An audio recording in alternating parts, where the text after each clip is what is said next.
was supposed to board a flight that morning, 3 days away on business like always. But one email changed everything. I canceled last minute, came home early, and my wife froze like she'd seen a ghost. Not relief, fear. Boxes already packed with her name and our son's, a mover calling the house, a burner phone hidden under cookbooks. She was waiting for me to leave, permanently. So tell me, what would you do if the woman you loved planned your disappearance? Watch closely, because I recorded everything. And what I found next tore our family wide open. The street looked like every quiet American suburb at dawn, lawns trimmed like spreadsheets, flags still from the night's cold, driveways holding the same cars neighbors had been paying off for years. Sprinklers misted the air with the smell of wet soil and chlorinated water. Inside the Walker house, a single kitchen light glowed against the winter blue, casting long shadows across the tile. James Walker stood at the counter in a navy suit, tie already knotted, coffee steaming in a stainless travel mug. He had done this routine so many times he could run it blind. Leave before sunrise, TSA checkpoint, laptop open in an airport lounge, risk forecasts on one screen, and quarterly projections on another. Business trips had become muscle memory, part of the rhythm of being a financial consultant who spent his life smoothing out other people's disasters. Behind him, Lauren moved like someone afraid to make noise. Her silk robe hung loose around her frame, hair pinned up but not elegantly, hurriedly, as if she wanted to look put together without having slept much. She kept glancing at the oven clock, tapping her phone screen, then glancing again. "You should leave soon," she said, sliding a plate toward him. Scrambled eggs and toast, neat like a magazine photo. "Your flight to Chicago boards early, right?" 8:10, James answered. "Plenty of time." She nodded too fast. "Do you have the confirmation email? They sometimes change gates last minute. Send me a screenshot of your boarding pass when you get it, just in case your phone dies." James paused mid-sip. Lauren had never asked for proof of travel. 15 years of flights, and she had never needed a screenshot. He had flown through blizzards, slept beside luggage carousels, worked from hotel desks that wobbled like bad balance sheets. She usually just kissed him at the door and said, "Bring me something from the airport gift shop." Now she wanted visuals, verification, location sharing turned on. "I will send it," he said, though something about saying it out loud made the room colder. Their son Ethan shuffled in wearing dinosaur pajamas, rubbing sleep from his eyes. "Dad, you are leaving already." James knelt, pulled him into a hug. "Not yet, buddy." Lauren leaned on the island, arms crossed tight, watching them. Her smile was too flat, like it had been placed there, not grown. Breakfast tasted like routine, but the air carried a strange static. Lauren asked if he packed sunscreen, even though the forecast was snow.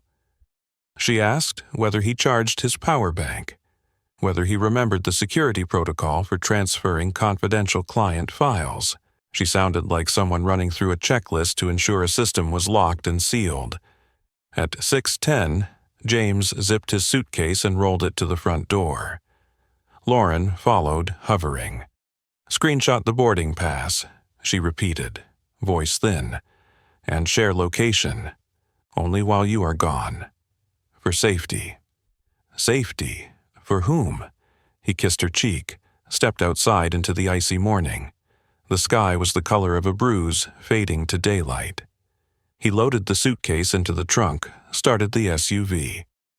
Through the window he saw Lauren watching from behind the curtain, phone in hand, silhouette tense. Not sentimental, not sad to see him leave, relieved. He drove out of the subdivision, heaters blowing warm air against cold fingertips. At the first red light, his phone buzzed. Incoming email. Subject line in bold. Urgent. Meeting. Move required. The Chicago client wrote fast and apologetic. Sudden audit. Executive board unavailable. They needed to reschedule. They offered to compensate for cancellation fees. James stared at the message. In finance, timing changes everything. A market crash, a delayed merger, a canceled meeting. One shifted detail, and the whole model recalculates. He opened the airline app and canceled the flight. A credit voucher popped up. Confirm. Trip erased. Engine idling. He sat there with hands on the wheel, thinking of Lauren's insistence, that strange electric panic under her calm voice. He should go to the airport anyway. That was what a predictable husband would do. But instead, his fingers tightened around the steering wheel. He circled the block, parked behind a row of hedges near a Starbucks where no one could see his car. The clock hit 6:45. He stared at his house from a distance. Only a husband who had something to fear would choose. No boarding pass sent, no location shared. He drove back. The house looked staged, curtains drawn halfway, porch light off, too quiet. He unlocked the door gently, stepping into the living room with that strange sensation of walking into a simulation glitch. "Lauren?" he called, voice casual. "They canceled my flight." Nothing. Then footsteps. Lauren appeared in the doorway, phone in hand, eyes wide like a deer lit by headlights. Her face drained white. Not joy, not surprise. Panic. She looked at the empty space behind him where the suitcase should have been, and James felt something shift inside him, like a firewall finally detecting intrusion. "Why are you here?" she whispered. The question was too raw, too fast, too afraid, and just like that, the world James thought he lived in split open. For most of his adult life, James Walker measured worth in numbers.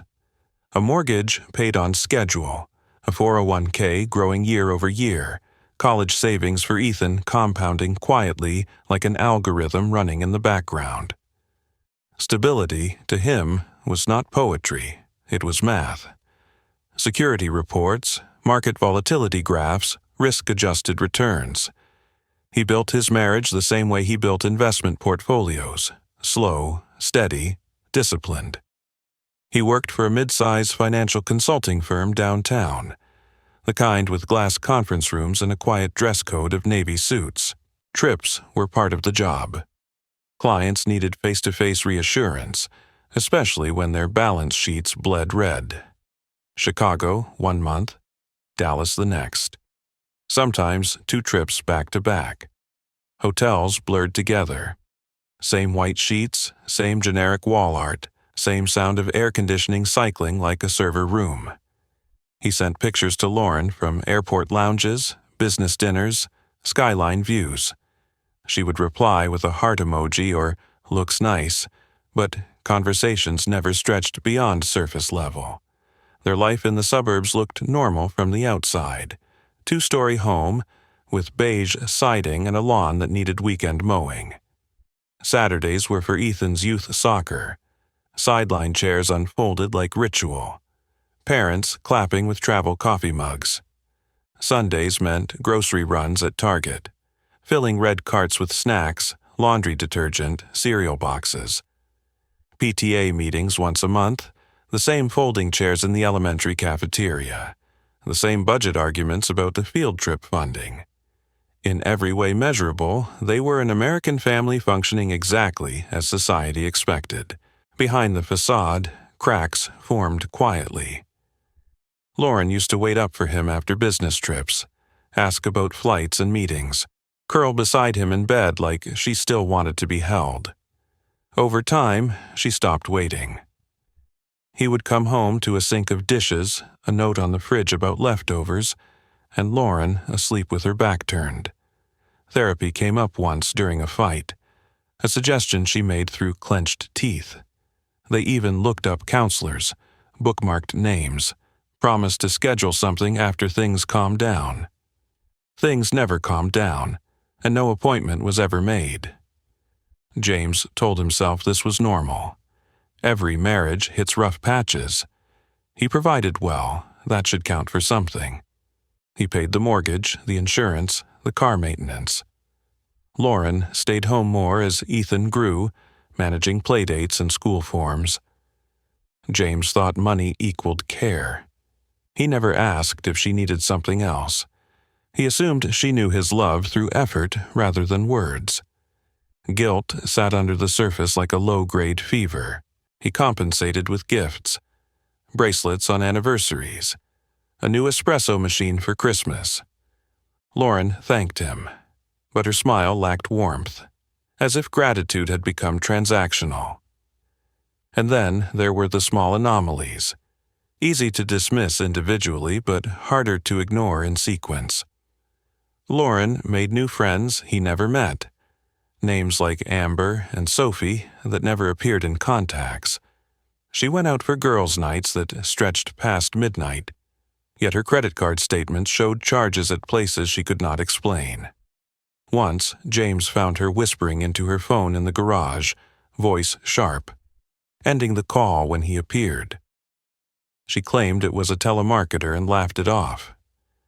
He accepted her answers the way one accepts software updates without reading the patch notes, assuming everything was fine because it was easier than digging. Marriage felt like a network running with minor vulnerabilities, nothing catastrophic. He never imagined someone might exploit them. Still, sometimes he felt the distance like cold air leaking through a cracked window. In bed, Lauren would scroll her phone with the screen brightness low, messages blinking on and off like signals he was not meant to read. She guarded her device the way a cybersecurity officer guards an unsecured port. James joked once, "Who are you texting? Secret boyfriend?" Lauren replied too quickly, "If I had one, I would trade you for better coffee and less snoring." They laughed, but the joke tasted bitter after. He remembered the winter party at his firm, spouses invited, jazz music, well-dressed people comparing promotions like war medals. Lauren spent most of the night on her phone near the bar. When he asked her to dance, she said her heels hurt. He danced alone with colleagues instead, telling himself she was tired, overwhelmed, something benign, anything benign. Looking back, those moments were cracks in the firewall he never reinforced. James thought he was doing enough. Providing. Showing up financially, even if not always emotionally. He believed love meant responsibility more than presence. That success could patch wounds, that Lauren understood. But as he stood in the living room now, watching her frozen in fear because he did not board a plane, he realized he had never configured two-factor authentication for his own marriage. He trusted blindly, left ports open, assumed loyalty was default. He was wrong, and the error cost was about to surface in ways he could not yet calculate. The silence after Lauren's question stretched like static between them. James stepped deeper inside, shutting the door with deliberate calm. The air smelled faintly of citrus cleaner, too fresh for 6 a.m, as if someone had scrubbed something away. Sunlight filtered through half-drawn curtains, dust motes drifting like slow code packets in a network delay. Lauren tucked hair behind her ear, trying to reset her expression into something casual. It looked forced, like a corrupted file trying to rebuild itself. "I thought you would be gone already," she said, voice tight around the edges. "What happened to the flight?" "Client crisis," James replied. "Audit pushed, no point flying out." "Oh," she swallowed. "Right." She stood still for a beat too long. People comfortable in their homes do not freeze when a husband walks back in. They smile, they lean in, they complain about the early hour. Instead, Lauren seemed to be calculating, risk assessment, contingency planning, the kind of thinking James did in boardrooms, not kitchens. He noticed the living room first. The family photo from their last beach trip, the one with Ethan covered in sand, was missing from the mantel. In its place sat a small ceramic vase that had always lived upstairs. The arrangement felt wrong, like furniture moved half an inch off alignment. The bookshelf looked bare, too much space between spines. A framed wedding picture was gone, leaving a faint square of cleaner paint where sunlight had never touched. James walked toward the hallway slowly, the way soldiers clear rooms. Corners first, eyes scanning. In the guest room sat 3 cardboard boxes stacked neat as financial audit files. Black marker labels in Lauren's handwriting read Ethan, Clothes, and Lauren, Winter. Tape sealed them, edges sharp. Not donations. Not sorting. Prepared. Lauren's footsteps followed him fast. "I was just decluttering," she said, too quick. "Spring cleaning early. You know how I get when the holidays are over." "It is December," James said quietly. He kept his tone mild. If he pushed too hard now, she would retreat or delete evidence the way someone wipes a drive under pressure. He needed her to believe he was still running old programming, trusting, distracted, predictable. She forced a laugh, brittle. "Well, early bird gets the closet space." He nodded once, not arguing, not confirming, just storing data. In the master bedroom, drawers sat unnaturally light, shirts missing, jewelry trays half empty. Lauren's makeup bag was gone, replaced by a smaller one she never used. Ethan's bookshelf was missing his favorite dinosaur pop-up book. His Spider-Man backpack was not hanging on the hook where it always stayed for school mornings. The house felt like a server silently offloading data in the night. James kept breathing evenly, the way he had during volatile market calls when millions hinged on remaining calm. "You moving something?" he asked lightly, almost amused. "No," Lauren said too fast again, "just reorganizing. The donation truck comes next week." He opened a drawer, empty. Another. Only a few socks rolled in the corner like an afterthought. "A lot of reorganizing," he said. She came closer, resting a hand on his arm. Her touch used to warm him. Now it felt strategic. "James, please, do not make it weird. You are home unexpectedly. Let me finish before Ethan wakes. He has school. We should keep things normal." Normal. The word was an unsecured port. Vulnerable, wide open. Then the home phone rang. Landline buried under mail, no one checked anymore. Lauren jolted. She lunged and grabbed it before James could move, pressing the receiver tight. "Hello? No, not today. Wrong number," she said, voice too sharp. She hung up quickly, heartbeat visible at her neck. The caller ID flashed before the screen went dark. Movers and storage conjure confirmation. James let silence do the work. Lauren set the phone down slowly, avoiding his eyes. "Spam," she said, but even she seemed to hear how absurd it sounded. He remained still, expression unreadable. Stillness can be sharper than rage. Rage signals presence. Silence signals awareness. In the kitchen, Lauren's phone buzzed on the counter. She reached for it, but James was closer. He picked it up casually, unlocking it with muscle memory of 4 digits he had entered for years. The screen opened to nothing unusual. Texts with school parents, grocery lists. Clean. Too clean. Like logs wiped before inspection. When he set it down, a second phone slid slightly under a cookbook spine. Black, unbranded, not hers. A burner. Lauren swept it into her robe pocket fast. Too fast. "New phone?" he asked mildly. "It is old. I meant to recycle it." James nodded as if satisfied. But inside, something cold crystallized. Trust was not just broken, it had been repurposed. Later, while Lauren took Ethan upstairs to brush his teeth, James opened the robe pocket she left on the bed. The burner phone was inside. half messages, numbers with no names, phrases like "when he leaves" and "papers ready," a plan written in fragments. He placed it back exactly as he found it. No trace of intrusion. Attack surface preserved. When Lauren returned, he smiled, soft and easy. "You want coffee?" he asked. "We could have breakfast together since I am home." Her shoulders loosened slightly. Relief. She thought the system still trusted her. James poured coffee, hands steady. Observation mode engaged. This was no longer a marriage. It was surveillance. The house looked normal that night. Too normal. Ethan's backpack by the door, the soft hum of the dishwasher, Lauren folding laundry on the couch like a scene from a family commercial. James watched her silently from the hallway, pulse steady, breath even.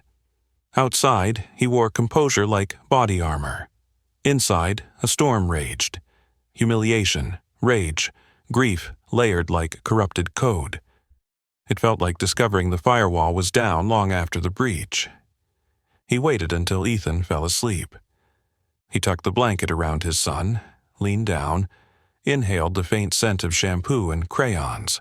Ethan's chest rose and fell softly, unaware of the life that almost shifted under him like a trapdoor.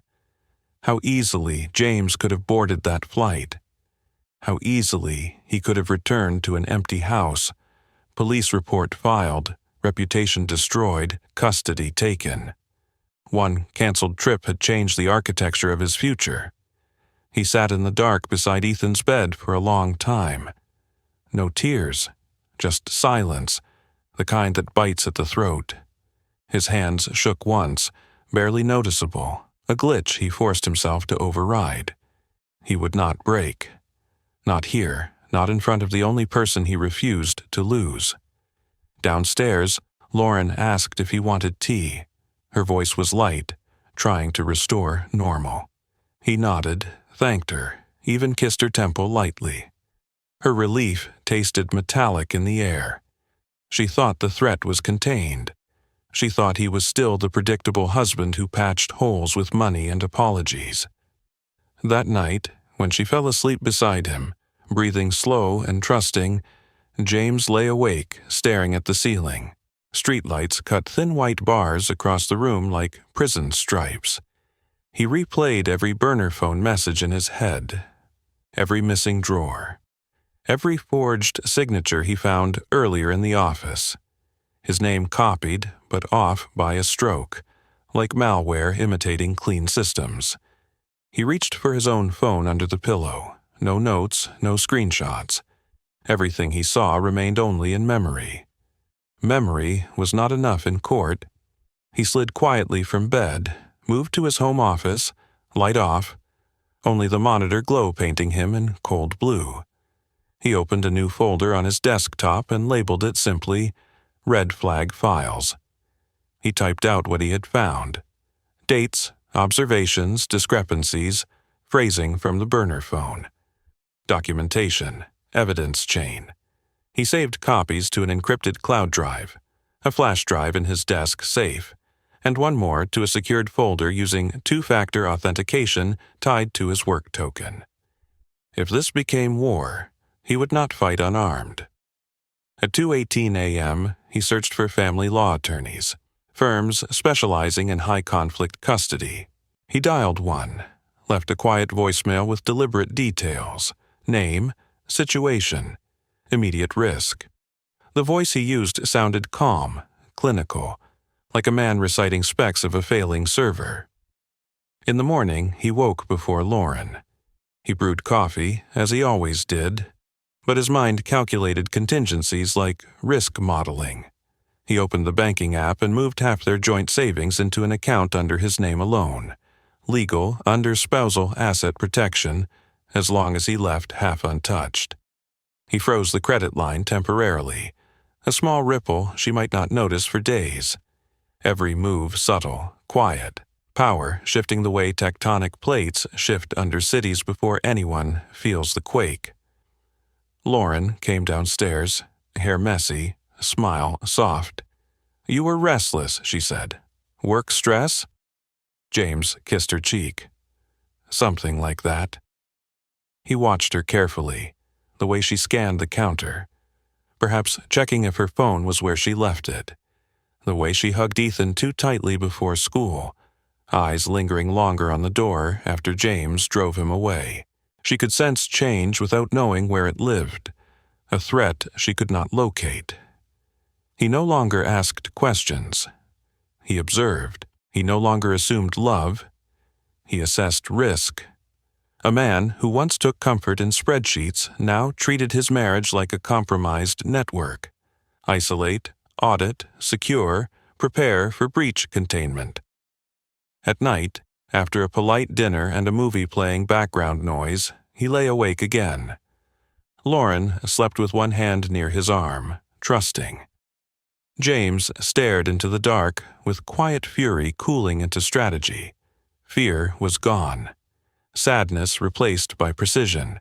Betrayal hurt, yes, but it sharpened him. He had almost lost everything. Now he would lose nothing without consent. Power, once given freely, had been silently reclaimed.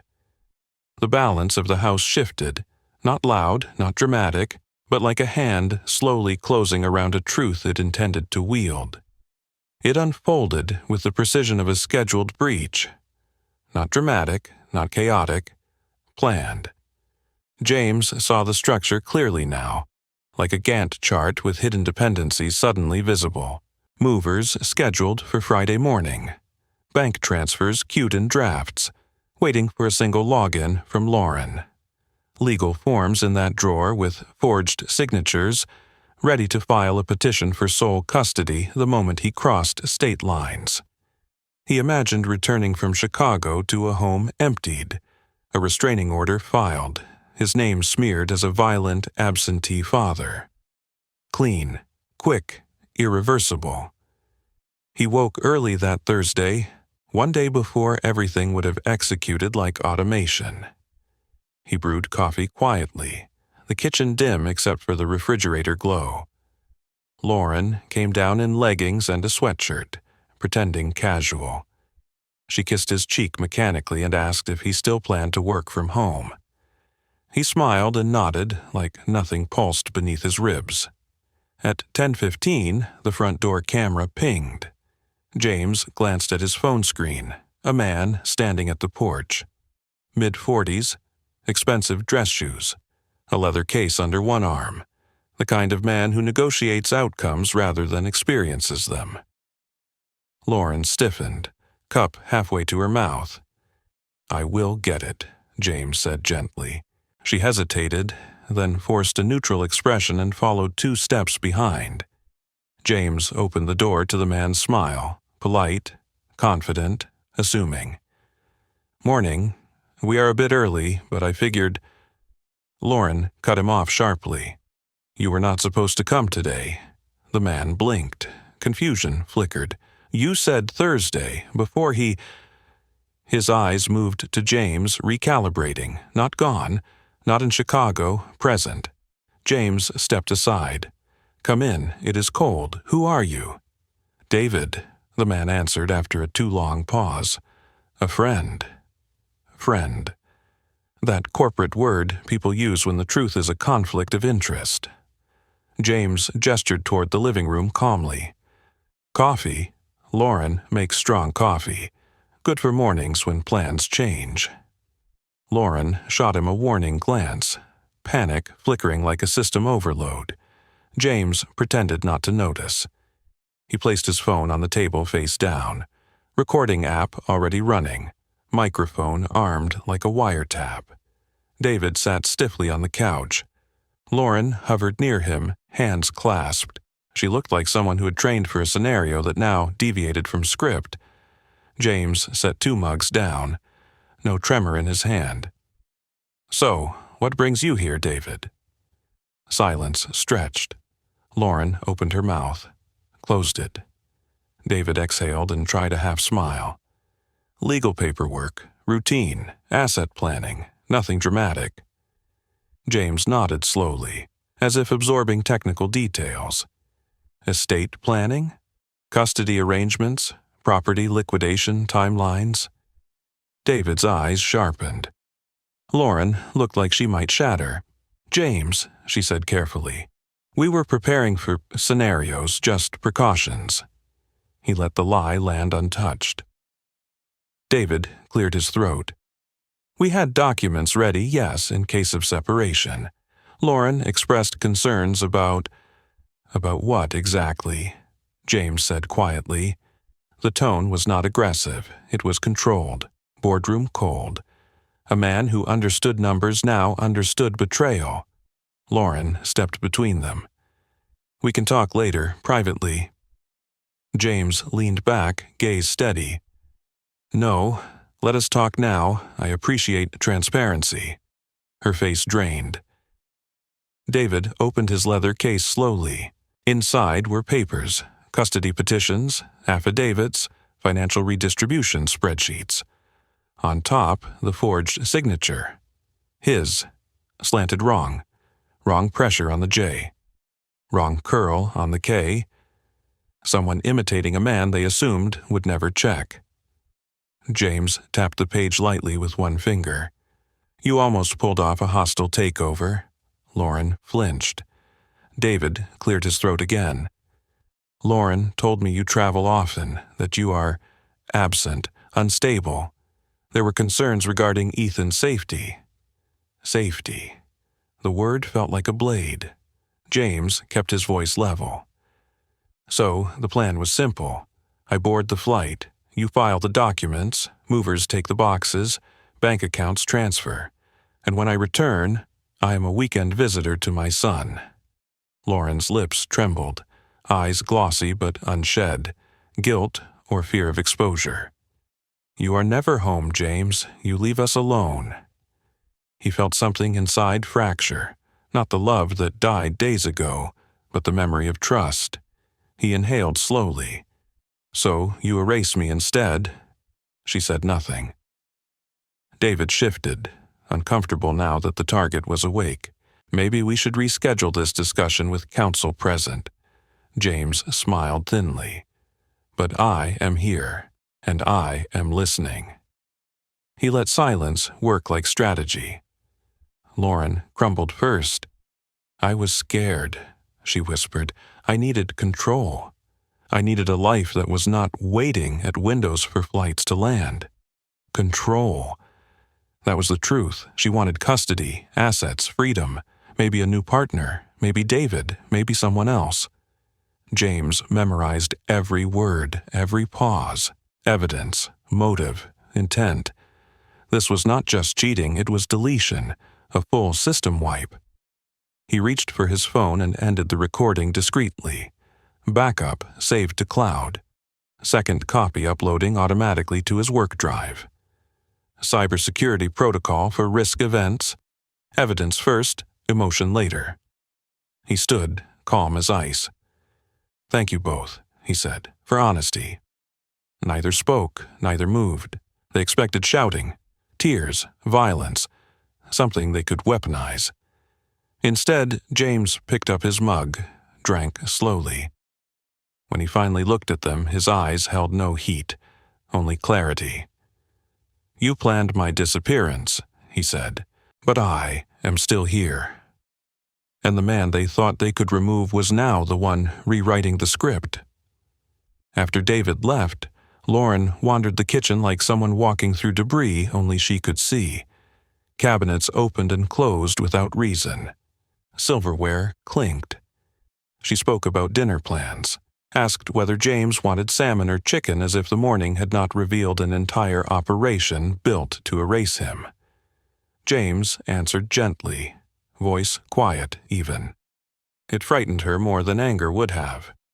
He kept the house routine intact. He joked with Ethan during homework, helped tape a cardboard volcano for science class, asked about recess and soccer practice. Lauren watched them, eyes glossy, no makeup hiding how exhausted she looked. She offered a movie. He agreed. They sat side by side on the couch like strangers playing a memory. Their hands never touched. When the credits rolled and the house went dark except the glow of the TV menu, James excused himself. "Work emails," he said. She nodded, relief mixed with suspicion. She believed he was retreating to spreadsheets, not planning countermeasures. In the office, door slightly open, he stared at the blue light of his monitor. Rage lived in his chest like a live wire. Hot, electric, searching for ground. He imagined the house empty, Ethan's room stripped, a court order delivered to his hotel. Humiliation washed over him like ice water. He pressed his palms flat against the desk, grounding himself. No shaking, no noise. Instead of breaking, he built. The evidence folder he created earlier grew. He imported the audio recording, time-stamped and backed up across 3 secured locations. He added screenshots of the forged signature, photos of packed boxes, metadata tags for chain of custody integrity, a digital war room, organized, encrypted. He wrote everything like a deposition, factual tone, no adjectives, facts win cases, emotion muddies them. At midnight, he dialed the attorney he left a voicemail for. A calm, female voice answered. She listened without interrupting. When he finished, she exhaled slowly. "You need to act before she files," she said. "Not emotionally. Strategically. Move assets legally. Document everything. And do not confront her again without counsel." "I understand," James replied, voice steady. They scheduled a meeting 2 days later. In person, confidential. He ended the call and stared at the silent house through the office door frame. Lauren sat at the table, head in her hands, believing he was unaware of the deeper betrayal, believing she still held pieces of the board. He walked upstairs softly. Ethan's door was open a crack. James slipped inside, sat on the floor beside the bed. His son slept with one arm over his head, mouth slightly open. A small stuffed T-Rex tucked under his chin. Innocent. Unknowing. He could have lost this entire world because he trusted someone to love him honestly. A tremor ran through him, not rage this time, but grief that hollowed the chest. He imagined a judge telling him he could only see Ethan bi-weekly. Video calls on birthdays, missed milestones. A lifetime watching his son from the outside because he boarded one flight. The thought punched breath from his lungs. James pressed his forehead to the edge of the mattress. Eyes closed, silent. The kind of silence where pain has no sound left. He stayed there until breathing returned to normal. Until he could stand without shaking. He looked at Ethan again, memorizing the curve of his cheek, the soft breaths. A promise formed without words. He would not lose his son, not by oversight, not by trust, not by leaving the house one morning. By dawn, Lauren woke to coffee already brewing. James greeted her softly, asked if she slept well. She nodded, eyes searching his face for anger she could not find. Calm unnerved her more than shouting ever would. He walked to the kitchen table with a stack of papers, bank access changes, asset freezes disguised as routine updates. He signed them while she buttered toast. She asked what he was doing. He smiled faintly. Just financial housekeeping. She did not know that one signature had shifted half their liquid assets out of joint reach, that his lawyer would file first, that the burner phone's messages were backed up and time-stamped, that a custody claim built on lies would crumble under evidence like this.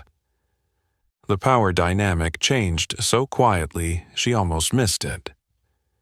James kissed Ethan's head before school, held him a second longer. Lauren watched, uneasy. She felt something slipping but could not name it. He played along, patient, kind, but his silence had sharpened into strategy. The man she planned to disappear was no longer the same man sitting across from her. He was awake, and he was preparing. It happened on a Saturday morning, the kind of American weekend that should have smelled like pancakes and soccer cleats. Instead, the house was unnaturally quiet. No cartoons playing, no music from Lauren's speaker, just sunlight across the polished kitchen table, and the documents James had placed there like evidence tags in a crime lab. He printed everything. No surprises. Hard copies leave less room for denial than phone screens.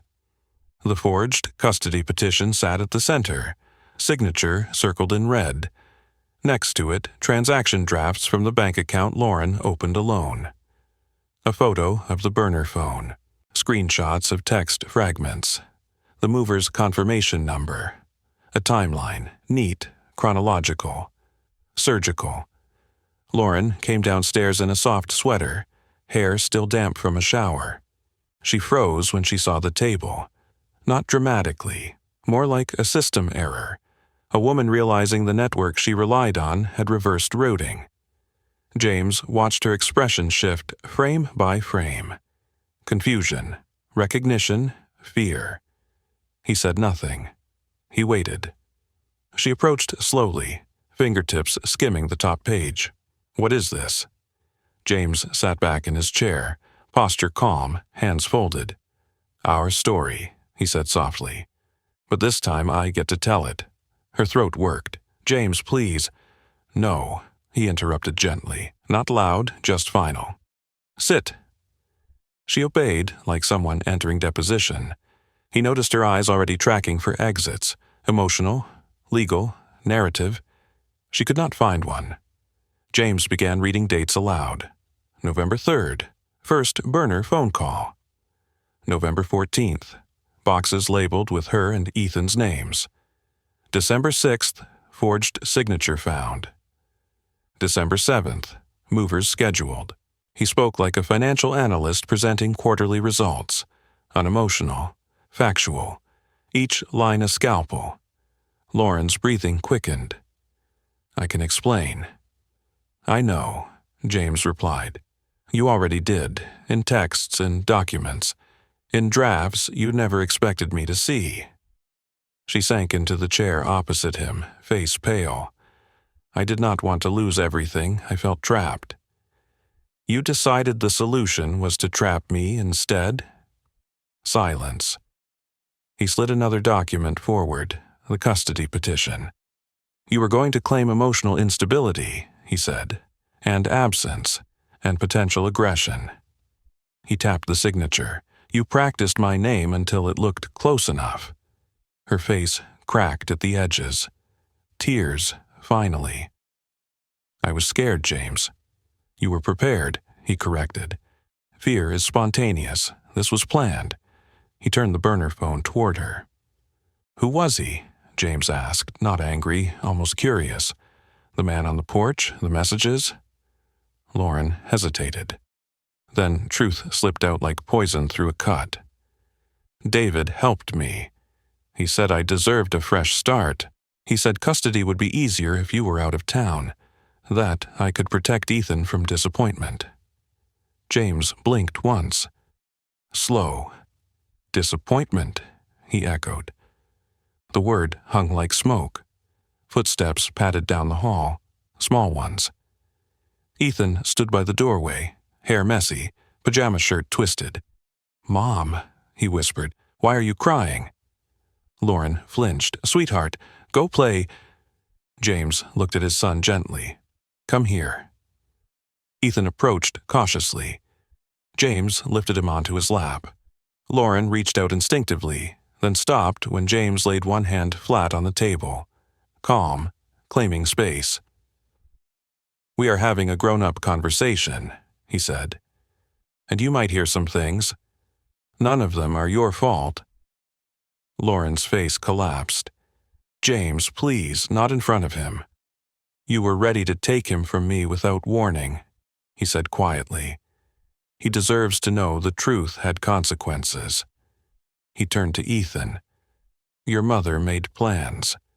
Plans that did not include me." Ethan's eyes widened, confusion more than pain. But something in him understood shift.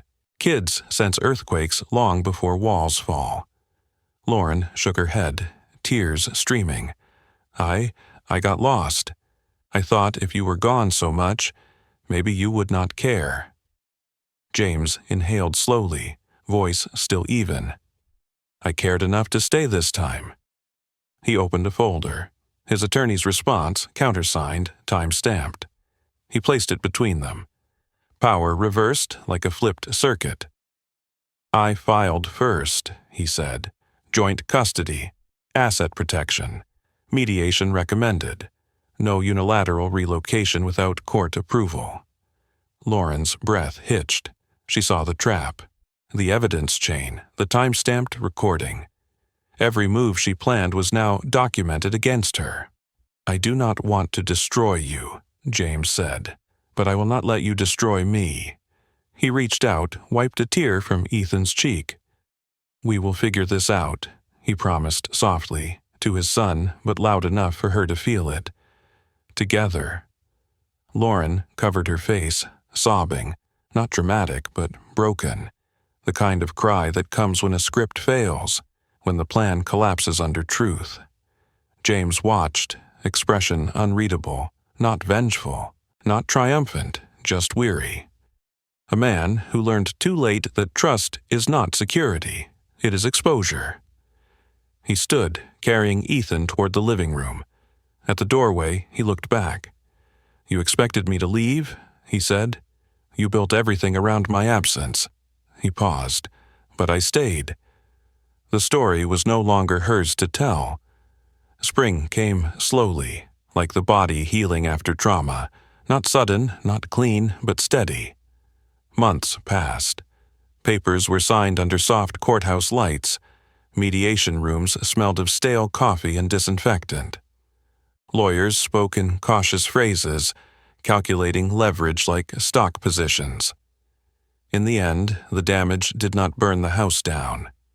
It carved boundaries instead. Joint custody was granted. No relocation without mutual consent. Lauren kept the house, but equity was divided.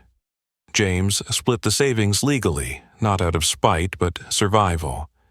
His reputation stayed intact. The evidence he gathered shielded him like armor in a courtroom where intentions matter less than proof. There were whispered questions among neighbors, sympathetic glances at school events, a few uncomfortable silences at PTA meetings.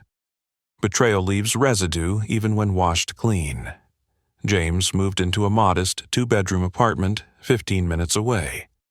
Smaller than the house but warm, with furniture built slowly not for show but function.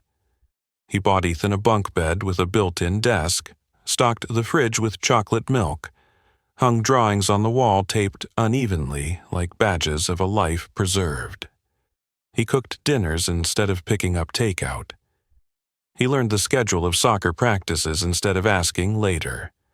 Presence replaced performance. He still woke, sometimes thinking about the morning he almost walked into an empty home. A ghost timeline of a life lost. But now, pain carried clarity. Love was no longer assumption, it was action. One Saturday afternoon in June, the sky was a bright Midwestern blue, the kind that makes people believe change is survivable.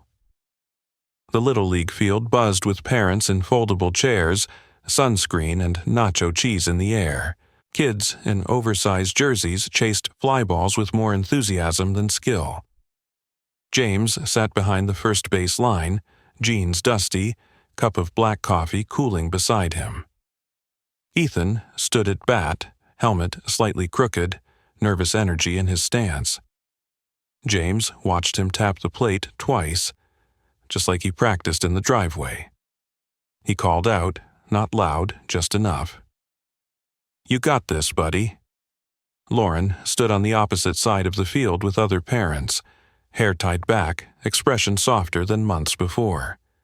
Their eyes met once, not with bitterness, but with a fragile civility built through courtrooms and apologies half-spoken. She raised a hand slightly. James returned a nod. They were no longer husband and wife. They were two people rebuilding a life for someone they both loved. The pitcher threw. Ethan swung. The crack was small, imperfect, but the ball rolled past the mound and kids scrambled like ants. Ethan ran, legs pumping, face bright, landing safely on first. James exhaled a laugh that felt like oxygen after a long dive. When the inning ended, Ethan ran to him, breathless. "Did you see?" James knelt, ruffling his helmet. "I saw everything." Ethan leaned into his chest, and James held him there, heartbeat steady, grounded. No flights to catch, no suitcase waiting by the door. Just grass, sun, and the weight of presence. Later, driving home with windows down and summer wind tangled in their hair, Ethan talked about baseball cards and ice cream flavors. James listened, really listened, as if every word was code he refused to miss again. In the apartment, they cooked spaghetti, red sauce splattering like messy art. They watched a movie under one blanket. When Ethan fell asleep on his shoulder, James carried him to the bunk bed, tucked him in, and stood in the doorway. The room was dim, nightlight glowing like a single steady star. James leaned against the frame, breath slow. Grief softened into something like resolve. Scars remained. He felt them in quiet moments, like healed fractures in cold weather, but they no longer controlled him. He looked at his son, small and safe in that top bunk, and understood the truth he had earned painfully. Leaving once nearly cost him everything. Now he stays. He stays as the kind of man who wakes up, watches, chooses, protects. A man who will never again sleepwalk through a life someone else tries to rewrite for him. And in that still room, he made a promise without speaking, not loud, not dramatic, but absolute. He will stay. In the end, James did not win through rage. He won by waking up, by choosing to be present, by protecting his son with clarity instead of chaos. Betrayal did not make him bitter. It made him aware. Healing is slow, but life continues, and sometimes the greatest revenge is simply rebuilding without losing your integrity.